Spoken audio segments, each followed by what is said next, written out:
पूर्वांचल में इंडिया बनाम NDA, BJP ने नया प्रयोग कर अपनाया ये मॉडल। सपा कांग्रेस ने भी बनाया खास प्लान। पूर्वांचल की 27 लोकसभा सीटें अहम हैं, इसके लिए इंडिया और एनडीए ने ताकत झोंक दी है। खास बात यह है कि इसी क्षेत्र में एनडीए गठबंधन में शामिल सुभा सपा निषाद पार्टी और अपना दल की प्रतिष्ठा दांव पर है, तो प्रधानमंत्री नरेंद्र मोदी के संसदीय क्षेत्र में भी चुनाव है। दूसरी तरफ इंडिया गठबंधन में शामिल तृणमूल कांग्रेस को एक और कांग्रेस को 5 सीटें मिली हैं। इन सीटों को पर कांग्रेस और सपा ने फ्रंटल संगठनों के पदाधिकारियों को उतार दिया है। पूर्वांचल की 27 लोकसभा सीटों पर एक एक वोट का हिसाब रखा जा रहा है। पश्चिम, मध्य और बुंदेलखंड में चुनाव होने के बाद यहां के ज्यादातर नेताओं को इन्हीं 27 सीटों पर उतार दिया गया है। भाजपा ने वाराणसी में महिला सम्मेलन के जरिए नया प्रयोग किया है, तो आसपास की सीटों पर प्रचार का नया मॉडल अपनाया है। पार्टी की ओर से पूर्वांचल की सीटों पर जल जीवन मिशन, मकान और शौचालय हित अन्य योजनाओं का लाभ पाने वाले लाभार्थियों की ब्लॉकवार सूची निकाली गई है। इस सूची के जरिए मतदाताओं तक पहुंचकर उन्हें समझाने का प्रयास किया जा रहा है।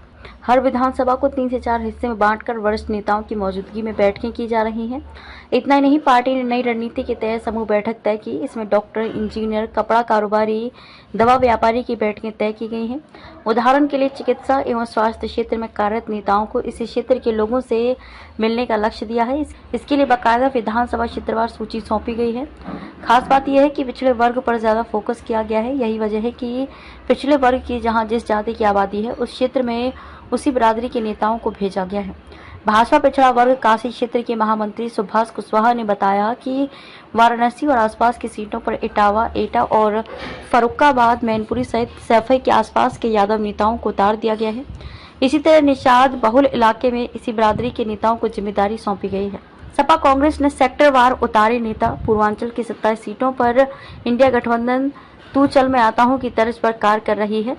सपा और कांग्रेस इस इलाके को सियासी तौर पर उपजाऊ मानती है। यही वजह है कि भाजपा के वरिष्ठ नेताओं की जिन सीटों पर जनसभा हो रही है, उन पर निगाह रखी जा रही है। इसके लिए कांग्रेस ने अलग से टीम बनाई है।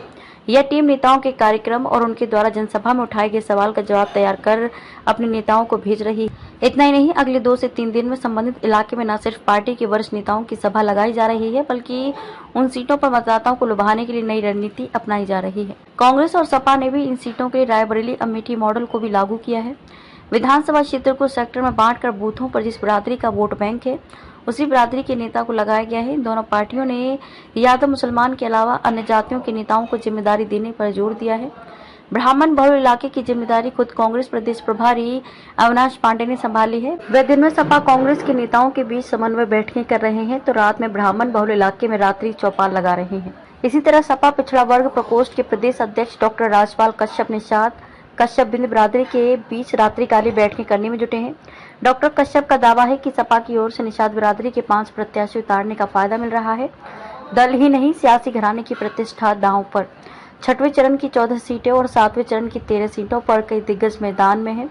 इसमें सुल्तानपुर से मेनका गांधी, आजमगढ़ से धर्मेंद्र यादव, भदोही से तृणमूल कांग्रेस के ललितेश पति त्रिपाठी, इलाहाबाद से उज्जवल रमन सिंह, जौनपुर से महाराष्ट्र के पूर्व गृह मंत्री कृपाशंकर सिंह जैसे नामचीन चेहरे हैं।